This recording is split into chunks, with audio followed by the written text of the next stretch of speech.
ఓం శాంతి. Murali date 20/6/2025. Murali సారాంశం. మధురమైన పిల్లలు, తండ్రి ప్రేమను పొందాలంటే ఆత్మాభిమానులుగా అయి కూర్చోండి. తండ్రి నుండి మనం స్వర్గ వారసత్వాన్ని తీసుకుంటున్నాము అన్న సంతోషంలో ఉండండి. ప్రశ్న: సంగమ యుగంలో మీరు బ్రాహ్మణుల నుండి ఫరిస్తాలుగా అయ్యేందుకు ఏ గుప్త పురుషార్థం చేస్తారు? జవాబు: బ్రాహ్మణులైన మీరు పవిత్రంగా అయ్యే గుప్తమైన పురుషార్థమును చేయవలసి ఉంటుంది.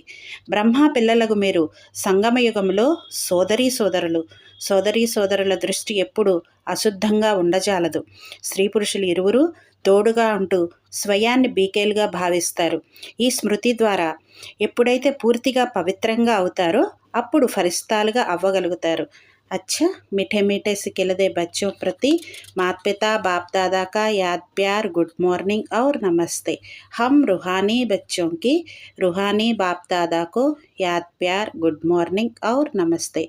धारणा कोसम फस्ट पॉइंट: విచార సాగర మంథనం చేసి బ్రహ్మ నుండి విష్ణువుగా ఎలా అవుతారు అన్న విషయంపై వినిపించాలి. బుద్ధిని జ్ఞాన మంథనంలో బిజీగా ఉంచుకోవాలి.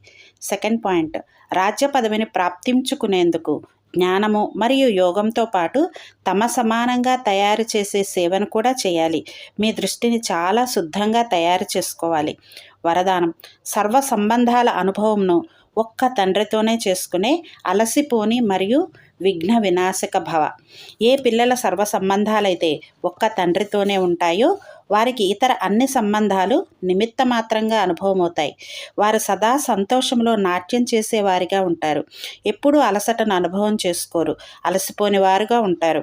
తండ్రి మరియు సేవ ఈ లగనంలోనే మగనమై ఉంటారు.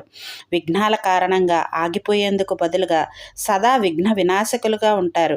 సర్వ సంబంధాల అనుభూతి ఒక్క తండ్రితో ఉన్న కారణంగా డబల్ లైట్గా ఉంటారు. ఎటువంటి భారము ఉండదు. ఫిర్యాదులన్నీ సమాప్తమైపోతాయి. కంప్లీట్ స్థితి అనుభవం అవుతుంది. సహజ యోగిగా ఉంటారు. స్లోగన్: సంకల్పంలోనైనా కూడా ఏ దేహధారి వైపుకునైనా ఆకర్షితం అవ్వటము అనగా అవిశ్వాస పాత్రులుగా అవ్వటం. అచ్చ. ఓం శాంతి.